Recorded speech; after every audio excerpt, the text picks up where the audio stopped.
धन्यवाद।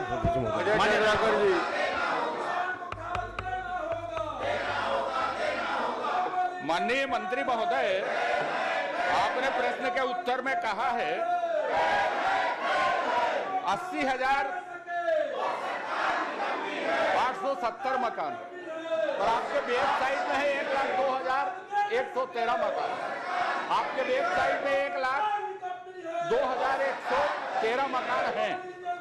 आपने उत्तर में यह बताया है जहां है जैसा है, एक मुफ्त निपटान किया गया।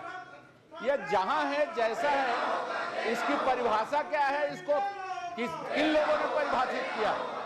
इसको किन लोगों ने परिभाषित किया और क्या मूल्य उसके तय किए गए सभी वर्गों के मकान के?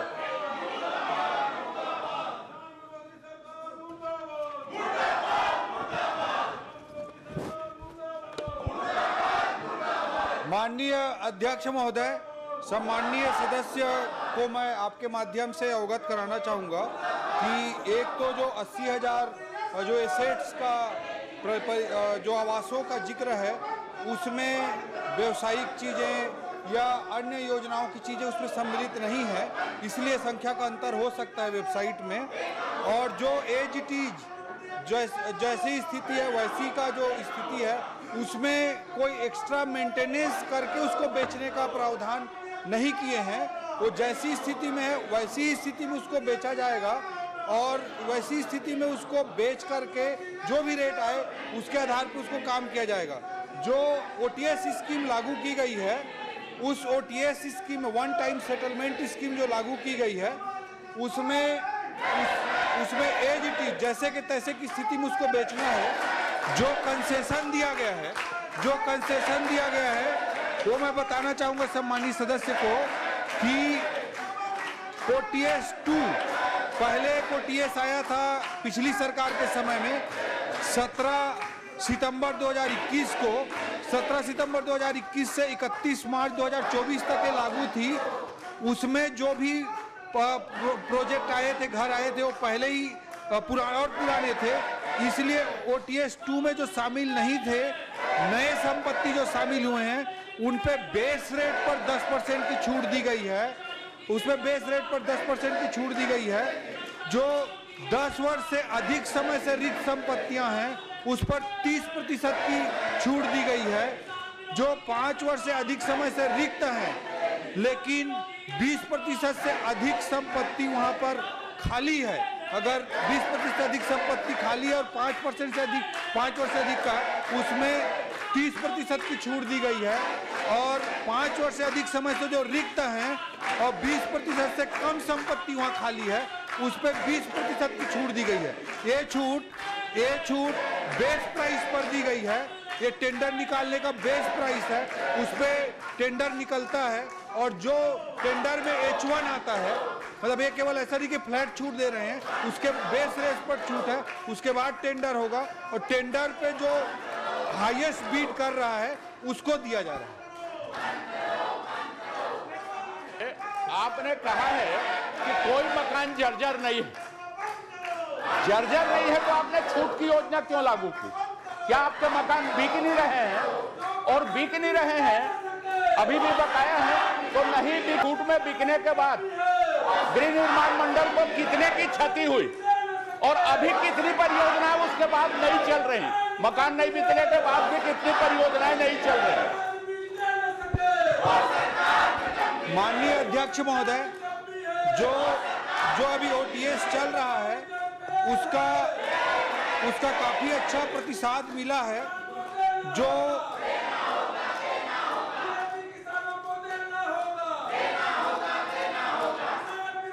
जो पहले OTS आया था उसमें 506 मकानों का आवंटन हुआ था और 511 करोड़ रुपए की राशि आई थी। अभी OTS 2 जो आया है उसमें 995 मकानों का आवंटन हुआ है और इसमें लगभग 147 करोड़ रुपए की बिक्री हुई है पिछले 4 महीनों में। क्षति तो जो क्षति की कुल राशि है मैं सम्माननीय सदस्य को उपलब्ध करा दूंगा। बट मैं जो मकान नहीं बिके हैं वो ईडब्ल्यूएस के कितने हैं जो नए मकान बने हैं, एलआईजी कितने हैं, एचआईजी कितने हैं, एमआईजी कितने हैं, और आप जो नया प्रोजेक्ट चला रहे हैं उसमें कौन से क्वालिटी का मकान, एचआईजी कितना बनना है, एमआईजी कितना बनना है या एलआईजी कितना बनना है, ये इसका आधार क्या है, संख्या ईडब्ल्यूएस की मकान बनाना है आपको, एलआईजी बनाना है, एचआईजी बनाना है, एमआईजी बनाना है, तो आप इसकी कितना मकान बनना है किसी प्रोजेक्ट में, किस आधार पर उसकी संख्या का निर्णय लेते हैं, आधार क्या है उसके निर्णय लेने का, जब बिक नहीं रहे तो।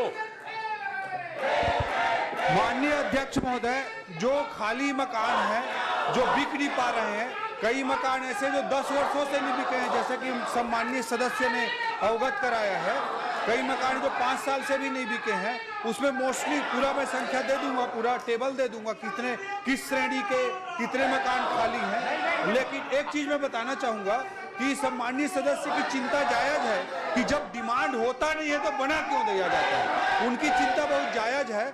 मैं ये सदन को आपके माध्यम से अवगत कराना चाहूंगा, सम्माननीय सदस्य को अवगत कराना चाहूंगा कि हमारी सरकार आने के बाद हमने एक पॉलिसी डिसाइड किया है कि किसी भी प्रोजेक्ट का टेंडर तब तक नहीं लगाया जाएगा जब तक उसमें 60% प्री बुकिंग ना हो जाए, 60% प्री बुकिंग ना हो जाए तब तक उसका टेंडर नहीं लगाएंगे। और पहले प्रोजेक्ट लॉन्च करने के 3 महीने के अंदर ही अगर 30% प्री बुकिंग हो जाती है तो टेंडर लगा सकते हैं। ये हमने नई पॉलिसी अडॉप्ट की है ताकि भविष्य में मकान ना मिले 10 साल तक ये स्थिति उत्पन्न ना हो। कौन सा मकान, जैसे आप प्रोजेक्ट ला रहे हैं उसमें ईडब्ल्यूएस का कितना बनेगा, एलआईजी कितनी बनेगी, एमआईजी कितनी बनेगी, एचआईजी कितनी बनेगी, इसका निर्णय किस आधार पर लेते हैं? आपके पास क्या डाटा, क्या आंकड़ा है जिसके आधार पर आप ये निर्णय लेते हैं कि इस प्रोजेक्ट में इतना एचआईजी बनेगा, इतना एमआईजी बनेगा, इतना ईडब्ल्यूएस बनेगा, इतना एलआईजी बनेगा, इसका आधार क्या निर्णय लेने का? माननीय अध्यक्ष महोदय, जो डिमांड का सर्वे कराने का काम करती है हाउसिंग बोर्ड, उसके आधार पे करते थे, बट पहले जिस तरह की परिपाटी रही होगी बहुत ज्यादा मैं नहीं बोल सकता, बट जो कॉलोनाइजर है, कॉलोनी है, उनमें 15% एरिया ईडब्ल्यूएस के लिए सुरक्षित करने का टाउन कंट्री प्लानिंग जो एक्ट है, 15% एरिया उसमें वो प्रावधान है। कोई भी कॉलोनी बनती तो 15% क्षेत्र उसमें खाली मतलब ईडब्ल्यूएस के लिए रखा जाता है, ये प्रावधान है। बट मैं इतना आश्वस्त करना चाहूंगा, चाहे कोई भी श्रेणी का कैटेगरी का मकान हो, कोई भी कैटेगरी का मकान हो, बिना 60% प्री बुकिंग के उसका टेंडर नहीं लगाया जाएगा और प्रथम 3 महीने में अगर 30% की बुकिंग नहीं होती तो टेंडर नहीं लगाएगा। आगे ये प्रावधान करेंगे कि जिस वर्ग के मकान की डिमांड हो उसको प्राथमिकता के आधार पर बनाएंगे या उसके लिए कोई नीति बनाएंगे, इसका प्रावधान करेंगे क्या कि अपने नीतियों में, कार्यक्रमों में? निश्चित रूप से अध्यक्ष महोदय, हाउसिंग बोर्ड सरकार की कुछ योजनाओं को इम्प्लीमेंट करने के अलावा एक कारपोरेट स्टाइल में भी काम करती है और सब्सिडाइज्ड मकान देना उसका एक ध्येय है, उसका उद्देश्य है। तो निश्चित रूप से यह डिमांड पर आधारित होना चाहिए और इसके लिए निश्चित रूप से हम डिमांड आधारित रणनीति पर ही काम करेंगे। मैं सम्माननीय सदस्य को और सम्माननीय सदन को आपके माध्यम से आश्वस्त करना चाहता हूँ।